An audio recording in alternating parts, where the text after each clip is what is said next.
નમસ્કાર વિદ્યાર્થી મિત્રો, વર્લ્ડ ઇનબોક્સ એકેડેમી અમદાવાદ શાખામાં આપનું સ્વાગત છે. મારું નામ મિતેશ સોલંકી છે. અગાઉના લેક્ચરમાં કેટલાક વિદ્યાર્થી મિત્રો કદાચ આ જ સેશનમાં જોડાયા હશે, તો તમને ખ્યાલ હશે કે આપણે કટોકટીની ચર્ચા કરી હતી. આજનો જે વિષય છે એ છે ગુજરાત સ્થાપના ઘટનાક્રમ. મિત્રો, આપ સૌ જાણો છો આજની તારીખનું મહત્વ. આજે છે 1 મે 2020. મિત્રો, આજે ગુજરાતની સ્થાપનાને 60 વર્ષ જે છે તે પૂરા થયા. તો આજનું જે ગુજરાત છે તેનું અસ્તિત્વ કેવી રીતે આવ્યું તેના માટેની જે ચોક્કસ ઘટનાઓ છે તેના વિશેની આપણે આજે થોડી ચર્ચા કરીશું. તો શરૂ કરીએ આપણે આજનો વિષય ગુજરાત સ્થાપના ઘટનાક્રમ. મિત્રો, તમે તમારા સ્ક્રીન ઉપર એક નકશો જોઈ રહ્યા છો, જેમાં તમે અહીં કચ્છ જોઈ રહ્યા છો. આ તરફ સૌરાષ્ટ્ર દર્શાવેલું છે, જે આ વિસ્તાર છે. નીચેની તરફ તમે કેટલાક મૈસૂરના વિસ્તારની ઝાંખી મેળવી રહ્યા છો. આ તરફ જે ગ્રીન કલર છે તે મરાઠવાડા વિસ્તાર તરીકે ઓળખાય છે, અને આ જે સ્કાય બ્લુ વિસ્તાર છે તે વિદર્ભ તરીકે ઓળખાય છે. અને આ દરેક વિસ્તાર જે છે તે તમે ધ્યાનથી જોશો તો એક લાલ કલરની લાઈન અથવા તો રેખાની અંદર દર્શાવેલો છે. મિત્રો, આ 1960 પહેલાંનું બૃહદ મુંબઈ રાજ્ય છે. આ બૃહદ મુંબઈ રાજ્યનો નકશો છે. અને આજે 2020માં જ્યારે આપણે આ લેક્ચર ભણી રહ્યા છીએ ત્યારે ગુજરાત અને મહારાષ્ટ્રનો નકશો કંઈક આ રીતનો દેખાય છે. તો આ રીતના નકશામાંથી આ રીતના નકશા સુધી જે પહોંચવાની યાત્રા છે તેની પાછળ ઘણા બધા મહાનુભાવો, ઘણી બધી ઘટનાઓ જવાબદાર છે. તો એ ઘટનાઓ કેવી છે, કેવી રીતે બની અને પરીક્ષાલક્ષી બાબતોમાં એ કેવી રીતે પૂછાઈ શકે તેની આજે આપણે અહીંયા એક ચર્ચા કરવાની છે. તો શરૂ કરીએ આપણે આજનું સેશન, જેમાં આપણે ગુજરાતની સ્થાપના વિશે વાત કરશું. તો મિત્રો, આપણે જવું પડશે ભૂતકાળમાં. વર્ષ 1920.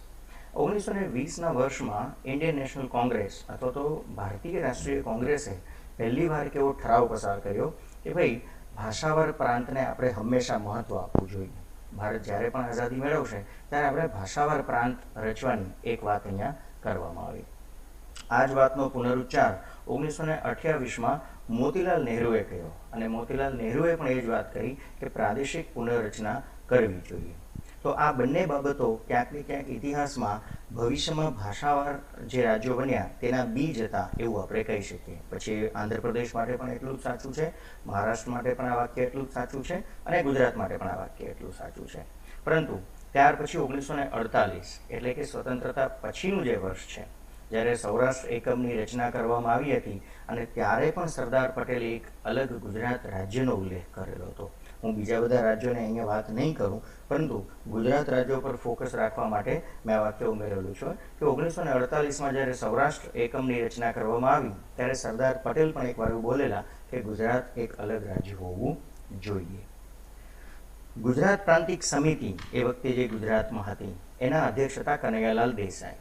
અને તમને ખબર છે કે ભારતે સ્વતંત્રતા મેળવી લીધા પછી રાજ્ય પુનર્ગઠન આયોગ જે પહેલું બન્યું તેના જે અધ્યક્ષ હતા એ હતા SK ધર સાહેબ, અને એટલે જેને આપણે ધર કમિશન તરીકે ઓળખીએ છીએ.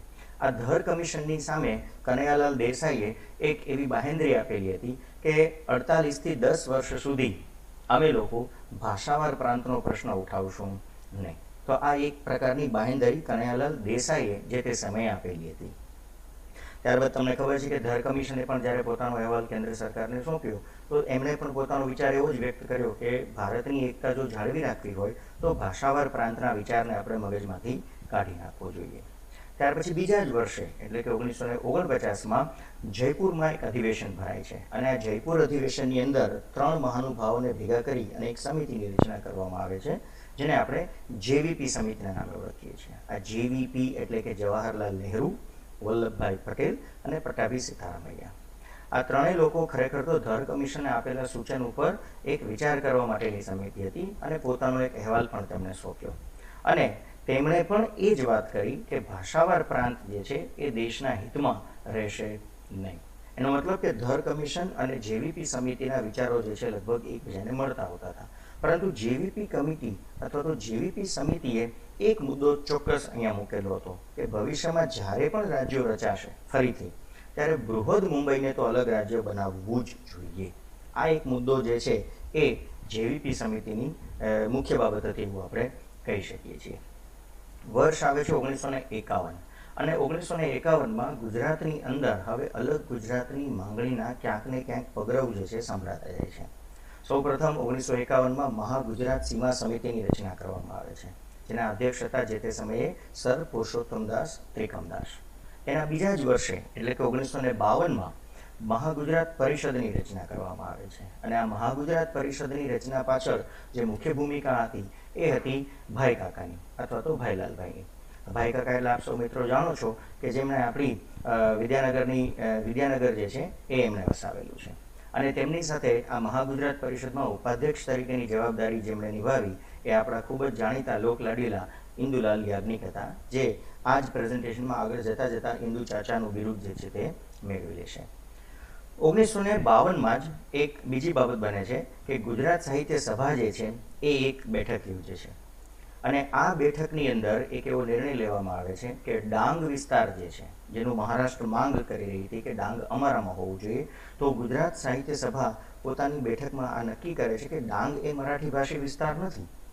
આ ઉપરાંત મહારાષ્ટ્ર જે બાંસવાડા, એટલે હિન્દીમાં આપણે એને આજકાલ સમાચારોમાં બાંસવાડાના નામથી ઓળખીએ છીએ, તો એ બાંસવાડા, ડુંગરપુર, આબુ, ઝાબુઆ આ વગેરે ભાગ જે છે એ પણ મહારાષ્ટ્રની જગ્યાએ ગુજરાતને મળવા જોઈએ એવી એક માંગ ગુજરાત સાહિત્ય સભા દ્વારા કરવામાં આવી. મિત્રો, અહીંથી એક પ્રશ્ન પૂછી શકાય એવી બાબત છે કે ડાંગનો સમાવેશ ગુજરાતમાં થવો જોઈએ એવો અહેવાલ અથવા તો એવી માંગ અથવા તો એવો ઉચ્ચાર કોણે કર્યો, તેનું નામ યાદ રાખજો, નાનુભાઈ દેરાસરી દ્વારા. 1953માં ફઝલ અલી કમિશન બને છે. તમને ખબર છે, બીજું રાજ્ય પુનર્ગઠન આયોગ. અને આ ફઝલ અલી કમિશન જે છે એમની સામે ગુજરાત પ્રાંતિક કોંગ્રેસ સમિતિ જાન્યુઆરી 1954માં એક રજૂઆત કરે છે કે જો તમે ભાષાના આધારે રાજ્ય રચવાની વાત કરશો તો દેશની એકતા જે છે એ જોખમાં જશે. કહેવાનો મતલબ કે ફઝલ અલી કમિશન પણ ક્યાંક ને ક્યાંક ભાષાકીય પ્રાંતથી વિરુદ્ધ જવું જોઈએ એવો કોઈ આગ્રહ અહીંયા ગુજરાત પ્રાંતિક કોંગ્રેસ સમિતિ કરી રહી છે તેવું દેખાઈ રહ્યું છે. 1 એપ્રિલ 1954ની તારીખ જે છે એ આપણા માટે અગત્યની છે. આપ સૌ મિત્રો જાણો છો કે સ્વતંત્રતા પછી મોટાભાગે દરેક રાજ્યની અંદર કોંગ્રેસની જે સરકાર હતી, એટલે કેન્દ્રમાં હોય કે રાજ્યમાં હોય બંને જગ્યાએ કોંગ્રેસ હતી. એટલે કોંગ્રેસની જ્યારે રાષ્ટ્રીય સમિતિની બેઠક મળી ત્યારે લગભગ ભાષાવાર પ્રાંતને સ્વીકારવાની તૈયારી કરી લેવામાં આવી હતી. એની પાછળનું કારણ કદાચ આંધ્રપ્રદેશની રચના પણ હોઈ શકે છે, પણ કોંગ્રેસની આ રાષ્ટ્રીય સમિતિની બેઠકમાં લગભગ નક્કી થઈ ચૂક્યું હતું કે આપણે ભાષાવાર પ્રાંતને સ્વીકારી લેવો જોઈએ. અને એ સમયે વિરોધ બહુ થઈ શક્યો નહીં. એનું કારણ શું હતું કે કેન્દ્રમાં પણ કોંગ્રેસ હતી અને રાજ્યમાં પણ કોંગ્રેસ હતી, અને જે કેટલાક લોકો ભાષાવાર પ્રાંતથી વિરોધી હતા એ લોકો હજી પોતે સ્પષ્ટ ન હતા, હજી અસમંજસમાં હતા કે ખરેખર આપણે ભાષાવાર પ્રાંતના આધારે રાજ્ય પુનર્ગઠન કરવું જોઈએ કે ન કરવું જોઈએ. 26 મે 1954ના દિવસે જવાહરલાલ નહેરુ કોંગ્રેસના પ્રમુખ તરીકે બધી જ પ્રાંતિક કોંગ્રેસ સમિતિને એક પત્ર લખી નાખે છે કે ભાઈ કોઈ પણ જાતના અલગતાવાદના પરિબળોના આધારે જો રાજ્ય પુનર્ગઠન કરવાની વાત કરશો તો એ સ્વીકારવામાં આવશે નહીં. એવા પરિબળોથી કોંગ્રેસે દૂર રહેવું. અને આ આદેશની અસર એવી આવી કે શિસ્તના નામે કોંગ્રેસે ઉપરોક્ત આદેશ સ્વીકારી લીધો અને કોઈ પણ પ્રાંતિક કોંગ્રેસ જે સમિતિઓ હતી એમણે આ બાબતનો કોઈ વધારે વિરોધ કરવાની હિંમત દાખવી નહીં. પરંતુ એક વાત અહીંયા ચોક્કસ નક્કી થઈ ગઈ હતી કે જો ભવિષ્યમાં બૃહદ મુંબઈ જે છે એના 2 રાજ્યો કરવામાં આવશે તો એ 2 રાજ્યોમાં એક ગુજરાત બનશે અને બીજું જે છે તે મહારાષ્ટ્ર બનશે. આ સાથે કહી દઉં કે મુંબઈ વિશે પણ બંને વચ્ચે ખૂબ જ ખેંચતાણ હતી.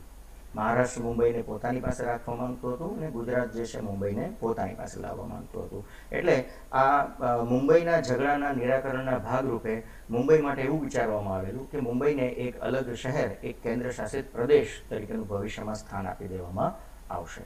તો આ જે બાબત છે ગુજરાત, મહારાષ્ટ્ર અને મુંબઈ કેન્દ્ર શાસિત પ્રદેશ એ ક્યાંક ને ક્યાંક ન તો ગુજરાતને સ્વીકૃત હતી ન તો મહારાષ્ટ્રને સ્વીકૃત હતી. 10મી જાન્યુઆરી 1955ના રોજ મહાગુજરાત સમિતિની બેઠક મળે છે અને મહાગુજરાત સમિતિની બેઠકમાં એવું નક્કી કરવામાં આવે છે કે રાજ્યો તો 2 જ બનશે, એક ગુજરાત અને બીજું મહારાષ્ટ્ર. તો તકલીફ ક્યાં થઈ?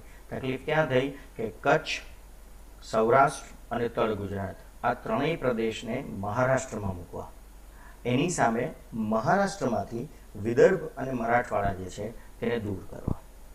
હવે આના લીધે તકલીફ એ હતી કે કચ્છ, સૌરાષ્ટ્ર અને તળ ગુજરાત આ ત્રણેય ગુજરાતી ભાષી પ્રદેશ હોવા છતાં શા માટે મહારાષ્ટ્રમાં જવા જોઈએ? આ વિસ્તાર તો ગુજરાતમાં જવા જોઈએ.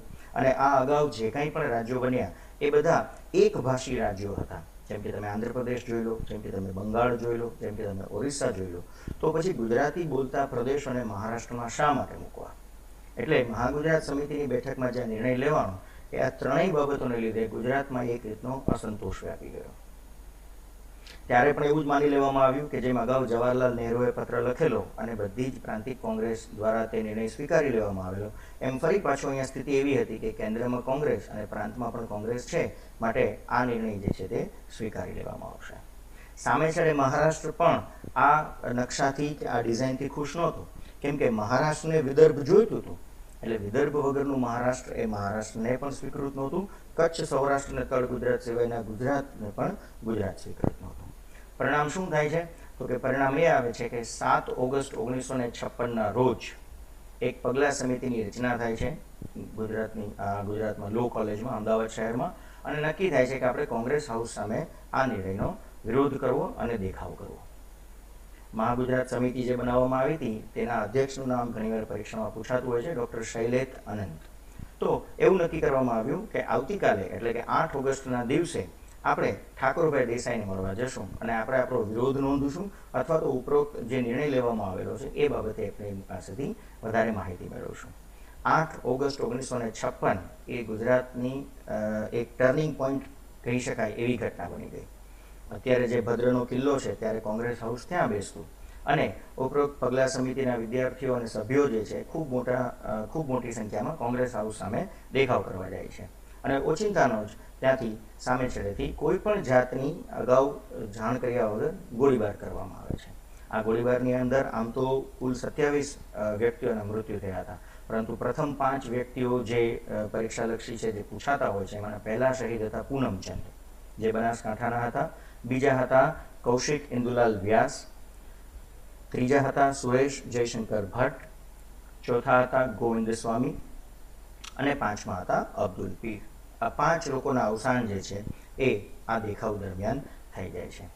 અને એ વખતે ઠાકોરભાઈ દેસાઈ જે છે એમનું એક વાક્ય જે ખૂબ જ કુખ્યાત થયું ગુજરાતના ઇતિહાસમાં અને એના પડઘાઓ આખા ગુજરાતમાં પડ્યા કે બંદૂકની ગોળી પર કોઈ નામ સરનામા હોતા નથી. અને આ વાક્યની સામે જ એક બીજું વાક્ય ત્યારે રવિશંકર મહારાજે કહેલું હતું કે ગાંધીજી એવું કહેતા કે સ્વતંત્રતા મળી ગયા પછી બંદૂકની ગોળીઓથી આપણે લખોટીએ રમશું, પરંતુ એવું બન્યું નહીં અને ગાંધીના જ ગુજરાતમાં આ ગોળીબારની ઘટના બની અને આ જે લોકોના અવસાન થયા છે એમના લીધે મને 1 મહિના સુધી જમવાનું ભાવ્યું નથી. આ ઘટનાને લીધે ગુજરાતમાં ખૂબ મોટા પ્રમાણમાં પડઘા પડે છે અને દ્વિભાષી રાજ્ય બનાવવાની જે વાત ચાલે છે કે ભાઈ ગુજરાત અને મહારાષ્ટ્ર એ બંને એક જ રહેશે અને એ દ્વિભાષી રાજ્ય જ રહેશે, એની સામે વિરોધ શરૂ થઈ ગયો. 19 ઓગસ્ટ 1956 ગુજરાત કોંગ્રેસ પ્રાંતિક સમિતિ જે છે એ દ્વિભાષી રાજ્યનો પ્રસ્તાવ સ્વીકારેલી છે. ફરી પાછું એ જ શિસ્તની વાત આવી, કેન્દ્ર અને ગુજરાત બંનેમાં કોંગ્રેસ હોવાથી આ જે પ્રસ્તાવ જે છે એ સ્વીકારી લેવામાં આવ્યો. અને એ જ તારીખ 19 ઓગસ્ટ 1956ના રોજ મોરારજી દેસાઈ જે છે, જે લોકો આ દ્વિભાષી રાજ્યનો વિરોધ કરતા હતા, હિંસક વિરોધ કરતા હતા, એમને અટકાવવા માટે, એમને સમજાવવા માટે પોતે ઉપવાસ પર બેસી જાય છે. પરંતુ આ ઉપવાસ બહુ લાંબો ચાલતો નથી. ગુજરાતની પ્રજા એ વખતે ખરેખર આક્રમક મૂડમાં હતી, પોતે અલગ ગુજરાતની માંગણી માટે લગભગ નિર્ણય લઈ ચૂક્યા હતા. એટલે 26 ઓગસ્ટના રોજ મોરારજી દેસાઈ જે છે એ પોતે ઉપવાસ પરથી ઉઠી જાય છે. અહીંથી એક પ્રશ્ન બની શકે છે મિત્રો કે મોરારજી દેસાઈને ઉપવાસ પરથી ઉઠાડવા માટે પારણા કરાવનાર વ્યક્તિ કોણ હતું? તો એનું નામ હતું અમૃતલાલ હરગોવિંદદાસ. અમૃતલાલ હરગોવિંદદાસ. તો ક્યાંક ને ક્યાંક મોરારજી દેસાઈના આ જે ઉપવાસ છે એનો એક રીતના જુઓ તો ફિયાસ્કો થઈ જાય છે. અને આ બાબતને લઈને તમને એ પણ કહું કે ક્યાંક ને ક્યાંક જવાહરલાલ નહેરુ મનોમન હરખાઈ પણ ગયા હતા કે મોરારજી દેસાઈનો પ્રયત્ન જે છે એક રીતે નિષ્ફળ થયો. 9 સપ્ટેમ્બર 1956 ખૂબ જ અગત્યની તારીખ. જેટલા પણ ગુજરાતની અંદર રાજકીય પક્ષો હતા, પછી એ કોંગ્રેસ પણ હતી, એમાં સામ્યવાદના પણ લોકો હતા અને સમાજવાદના પણ લોકો હતા. જે લોકો અલગ ગુજરાતની માંગણી સાથે સહેમત હતા એવા જુદા જુદા રાજકીય પક્ષના લોકોએ ભેગા થઈ અને જનતા પરિષદની રચના કરી. આ જનતા પરિષદના પ્રમુખ પદે આપણે કોને મૂક્યા? તો ઇન્દુલાલ યાજ્ઞિકને આપણે પ્રમુખની જવાબદારી સોંપી અને એની ઓફિસ જે છે એટલે કે આપણી મહાગુજરાત જનતા પરિષદની ઓફિસ છે એ અમદાવાદમાં નિશાપોળના નાકે રિલીફ રોડ ઉપર જે છે શરૂ કરવામાં આવી. આ ઉપરાંતમાં ઘણા બધા અગત્યના બીજા વ્યક્તિઓના નામ પણ છે જે તમારે નોટ કરી લેવા જોઈએ. હરિહર ખંભોળજા, બ્રહ્મકુમાર ભટ્ટ, પ્રબોધ રાવળ, હરિપ્રસાદ વ્યાસ, રતિલાલ ખુશાલદાસ જેમણે એકાઉન્ટન્ટની જવાબદારી નિભાવી હતી. શેઠ રતિલાલ ખુશાલદાસ તરીકે તમે એમને ઇતિહાસમાં જુઓ છો. હિંમતલાલ શુક્લ છે, માર્કંડેય શાસ્ત્રી છે, દાદુભાઈ અમીન છે અને જયંતિ દલાલ છે. અને આ આટલા જ નામ નથી, નામ તો ઘણા છે, પરંતુ મેં સ્લાઇડમાં અગત્યના નામો છે જે એમનો સમાવેશ કરેલો છે. હવે આ જે મહાગુજરાત જનતા પરિષદ બની એમના મુખ્ય 3 ધ્યેય હતા. પહેલો ધ્યેય હતો કે જે ગોળીબારની ઘટના થઈ હતી એની તપાસ કરવી. બીજું કે મહાગુજરાતની રચના તો કરીને જ જંપીશું. અને ત્રીજું કે એક શહીદ સ્મારક બનાવવામાં આવશે જે લોકોએ પોતાનો જીવ ગુમાવ્યો છે. તો આ 3 ધ્યેય સાથે મહાગુજરાત પરિષદ જે છે આગળ વધે છે. મેં અગાઉ કહ્યું એ પ્રમાણે મોરારજી દેસાઈના ઉપવાસનો તો ફિયાસ્કો થયો. 2 ઓક્ટોબર 1956 ફરી પાછી એક અગત્યની તારીખ. એકચ્યુઅલમાં 1-10 થી 8-10 તારીખને ઇન્દુ ચાચાએ મહાગુજરાત સપ્તાહ તરીકે ઉજવવાનું એક એલાન કર્યું હતું અને 8-10ને શહીદ દિન તરીકે ઉજવવો એવી એક વાત એમણે કહેલી હતી. અને એમની જ વચ્ચે 2-10ની રોજ એક ઘટના બને છે. 2-10-1956ના રોજ જવાહરલાલ નહેરુ જે છે એ ગુજરાતમાં આવે છે અને લોકોને સમજાવવાનો પ્રયત્ન કરે છે. એમનું આયોજન એવું હતું કે પોતે ગુજરાતમાં આવશે, ભાષણ કરશે અને સમજાવશે કે આ જે હિંસક વિરોધ છે, જે અલગ ગુજરાતની માંગ છે, એ તમે લોકો પડતી મૂકી દો. અને એ જ નહેરુ સભાને નિષ્ફળ બનાવવા માટે સમાંતર સભાનું આયોજન કરવામાં આવ્યું લો કોલેજમાં, જેના મુખ્ય વક્તા હતા આપણા ઇન્દુ ચાચા. નહેરુ સભામાં ખૂબ જ પાંખી હાજરી જોવા મળી. સંખ્યાની બાબતમાં તો ઘણા પુસ્તકો અલગ અલગ આંકડો કહે છે, પરંતુ એ વખતના નહેરુ, જેનો એક અલગ ચામ હતો, નહેરુ ચાચાને સાંભળવા માટે જ્યારે યુવાનો તલપાપડ બનતા હતા, એવા નહેરુની સભામાં પ્રમાણમાં નગણ્ય સંખ્યામાં લોકો હાજર રહ્યા માત્ર, મતલબ કે સંખ્યા ખૂબ ઓછી રહી. એની સામે જ્યારે સમાંતર સભાની વાત કરી તો ઇન્દુ ચાચાને ત્યાં માનવ મહેરામણ જ્યારે ઉભરાઈ ગયું. એવું કહેવાય છે 3 લાખથી 4 લાખ લોકો જે છે એ ઇન્દુ ચાચાને સાંભળવા માટે આવ્યા. સભાના વિરોધમાં જનતા કર્ફ્યુનું પણ એલાન કરી દેવામાં આવ્યું હતું. અને આ તરફ તો એવી કહેવતો નીકળી હતી કે જ્યારે ઇન્દુ ચાચા ભાષણ આપતા હતા ને જે રીતે એનો એ સીન હતો, તો એવું કહેવામાં આવતું કે જો અત્યારે તમે એક થાળીને ફેંકો તો થાળી જમીનને સ્પર્શે નહીં, એ લોકોના માથા ઉપરથી જ ઇન્દુ ચાચા સુધી પહોંચી જાય એટલી હદે ત્યાં જનતા એકઠી થઈ હતી. ક્યાંક ને ક્યાંક લેકે રહેંગે ગુજરાતનો નારો એટલો બધો જોરશોરથી ગુંજવામાં આવ્યો, એટલી બધી તાકાતથી એ રજૂ કરવામાં આવ્યો કે નહેરુને ગુજરાતની જનતાનો પરચો મળી ગયો કે આ પ્રજા હવે અલગ રાજ્ય લીધા સિવાય માનવાની નથી. 31 ઓક્ટોબર 1956 દ્વિભાષી રાજ્યના અમલીકરણની રાત રહી. એટલે કે જે રાત્રે કેન્દ્ર સરકારે જાહેરાત કરી દીધી કે ભાઈ દ્વિભાષી રાજ્ય જ રહેશે, એનું અમલીકરણ થશે, એ જ રાતે મહાગુજરાત પરિષદ દ્વારા મશાલ રેલીનું આયોજન કરવામાં આવ્યું આ જાહેરાતના વિરુદ્ધમાં. મિત્રો, ઇન્દુલાલ યાજ્ઞિક જે છે એમણે ચાંદીની મશાલ પ્રગટાવી અને આ મશાલ રેલીની શરૂઆત કરી હતી. અહીંથી પણ એક પ્રશ્ન પૂછી શકાય છે કે ઇન્દુ ચાચાને એ ચાંદીની મશાલ કોણે આપી હતી? તેમનું નામ યાદ રાખજો, પ્રવીણ ચાલીસા હજારે નામના વ્યક્તિ આ ગિફ્ટમાં આપી હતી. આ ઉપરાંત 31 ઓક્ટોબરના આસપાસ જ્યારે દિવાળી હતી ત્યારે દિવાળીના દિવસે દરેક ગામમાં રંગોળી તરીકે ગુજરાતનો નકશો બનાવવાનું એલાન કરવામાં આવ્યું હતું અને ઘરે ઘરે 24 દીવા પ્રગટાવી અને શહીદોને શ્રદ્ધાંજલિ આપવાની એક સરસ પ્રવૃત્તિ કરવામાં આવી હતી. ત્યારબાદ 1957 આવે છે અને તમને ખબર છે 1951-52માં ભારતની પહેલી સામાન્ય ચૂંટણી થઈ, તો 1957માં બીજી સામાન્ય ચૂંટણી આવે છે, જેમાં ગુજરાત વિધાનસભાની 132 બેઠક હતી, એમાંથી 100 બેઠક જે છે કોંગ્રેસ જીતી જાય છે. પરંતુ મહાગુજરાત જનતા પરિષદને ખેડા અને મહેસાણામાં સૌથી સારી સફળતા મળે. અહીંથી પણ 2 પ્રશ્ન પૂછી શકાય છે કે જનતા પરિષદનું જે નિશાન છે ચૂંટણીનું એ શું હતું? તો કુકડો હતું. અને જે અનામત ઉમેદવાર હતા, જે અપક્ષ ઉમેદવાર ઉભા રહેતા હતા, એમનું જે નિશાન હતું એ સિંહ હતું. ગુજરાતની પ્રજા અહીંયા બુલેટનો જવાબ બેલોટથી આપશે એવું વાક્ય ખૂબ પ્રખ્યાત થયેલું ઇન્દુ ચાચાએ, અને એ વાત ખરેખર સાચી સાર્થક સાબિત થઈ કે જે બુલેટ તમે અમારી ઉપર વાપરી છે એની સામે ગુજરાતની પ્રજા બેલોટ દ્વારા અમને જીતાડશે, અને ઇન્દુ ચાચા અહીંથી જીતી પણ ગયા હતા. આ ઉપરાંત અમદાવાદ શહેરનો તો પૂરેપૂરો ટેકો જે છે જનતા પરિષદને હતો જ. હવે આવે છે વર્ષ 1958. વર્ષ 1958માં જનતા પરિષદ એવું નક્કી કરે છે કે આપણે જે આપણા શહીદો હતા, જે 1956ના પહેલા ગોળીબારમાં જે શહીદ થઈ ગયા, 8 ઓગસ્ટની જે આપણે હમણાં વાત કરી, તો એમની યાદીમાં એક શહીદ સ્મારક બનાવીએ અને એમના માટે એમણે નક્કી કર્યું કોંગ્રેસ ભવન પાસેની જગ્યા, એટલે કે ભદ્રની પાસેની જગ્યા.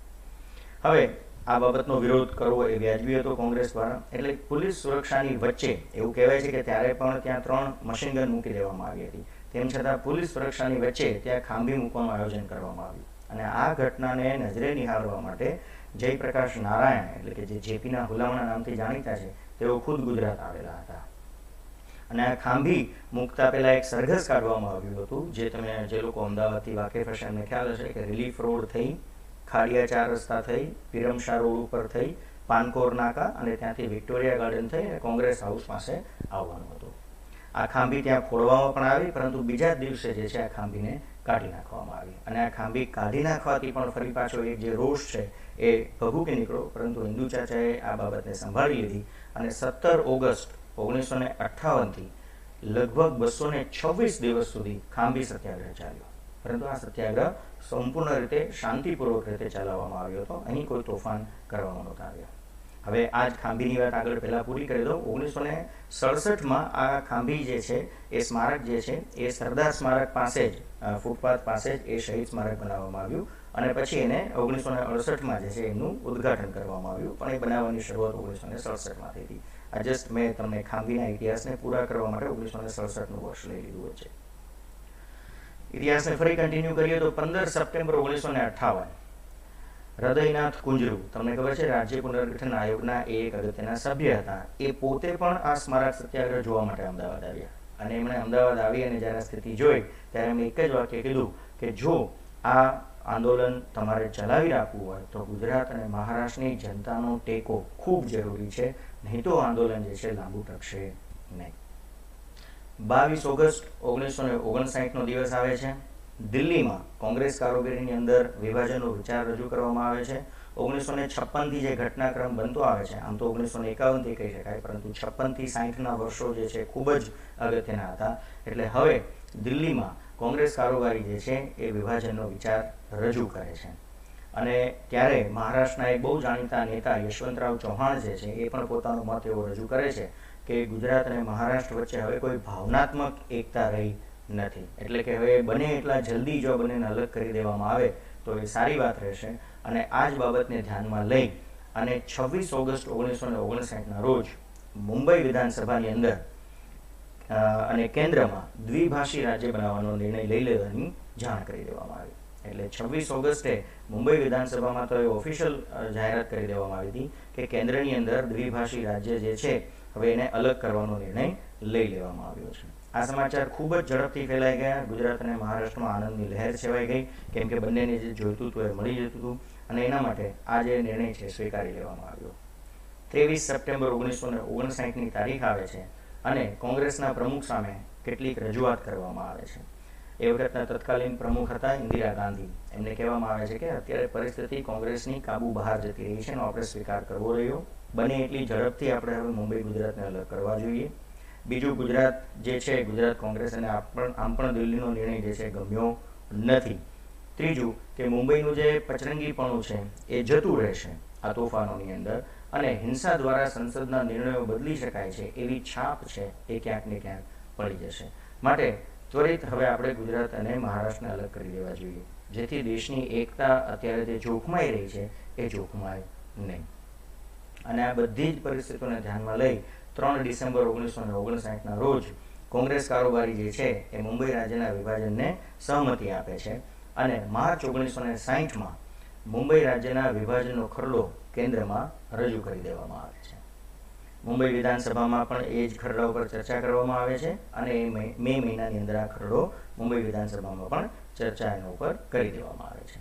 અને 1 મે 1960 એટલે કે બેક ડેટથી આ જે રાજ્ય છે બંને એ ગુજરાત રાજ્યને અલગ અસ્તિત્વ આપવામાં આવે છે, સાથે સાથે મહારાષ્ટ્રને પણ અલગ અસ્તિત્વમાં આપવામાં આવે છે. અને હવે ગુજરાત એક અલગ રાજ્ય બની જાય છે 1 મે 1960થી. એટલે આપણા મૂક સેવક જે છે રવિશંકર મહારાજ, એમના હસ્તે ગુજરાતનું ઉદ્ઘાટન સાબરમતી આશ્રમમાં જે છે એ કરવામાં આવે છે. ડૉક્ટર જીવરાજ મહેતા ગુજરાતના પ્રથમ મુખ્યમંત્રી બને છે, જે મિત્રો સૌ જાણો છો. અને થોડા મેં ઇમેજીસ મૂકેલા છે, આપ જોઈ શકો છો. Cabinet of 13 for Gujarat, historic ceremony at Harijan Ashram, state reorganization for better administration. અહીંયા ડૉક્ટર રાધાકૃષ્ણન જે છે એ નેશનલ સોલિડારિટી માટેનું એક આહવાન કરે છે. Parliament gives assent to Bombay bifurcation bill, એટલે કે સંસદ બૃહદ મુંબઈ રાજ્યના વિભાજન માટેની મંજૂરી આપે છે એવું એક છાપાનું કટિંગ છે. ડિસેન્ટ્રલાઇઝેશન ઇન ગુજરાત સ્ટેટ, એટલે કે ગુજરાતની અંદર હવે સત્તાનું વિકેન્દ્રીકરણ થવા જઈ રહ્યું છે. અને અમદાવાદ મે બી ચૂઝન એઝ એ કેપિટલ, અને અમદાવાદને જે છે એ ગુજરાતના પાટનગર તરીકે પસંદ કરવામાં આવશે એવી એક જાહેરાત થાય છે. આપ મિત્રોને જાણીને નવાઈ થશે કે જેવું ગુજરાત રાજ્ય અલગ બન્યું ત્યારે ખૂબ મોટી સંખ્યામાં ટાઈપરાઇટર્સ લોકો જે છે ને સ્ટાફ છે એ બધો અમદાવાદ તરફ આવતો થઈ ગયો હતો. આપ પણ જોઈ શકો છો મહારાષ્ટ્ર અને ગુજરાત કેબિનેટ સ્વોન ઇન, બંનેના મંત્રીમંડળ જે છે શપથ લે છે એવો એક ફોટોગ્રાફ અહીંયા અને સમાચાર જે છે એ દર્શાવેલો છે. અહીંયા મહારાષ્ટ્ર વિશે લખેલું છે સ્ટેટ લેંગ્વેજ ટુ બી મરાઠી, એટલે કે તેમણે મરાઠી ભાષાને પોતાની રાજ્ય ભાષા તરીકે સ્વીકારી લીધી. અહીંયા cabinet of 13 for Gujarat, historic ceremony at Harijan Ashram. તો બંને રાજ્યને એક જ કવર પેજ ઉપર જે છે એ દર્શાવવામાં આવેલા છે. હવે મહાગુજરાત આંદોલન ચાલ્યું કેટલું? તો મહાગુજરાત આંદોલન જે છે તે 3 વર્ષ 8 મહિના અને 24 દિવસ સુધી ચાલ્યું હતું. બીજું, મહાગુજરાત આંદોલનનો જે સૌથી પ્રખ્યાત નારો હતો એ હતો લેકે રહેંગે ગુજરાત.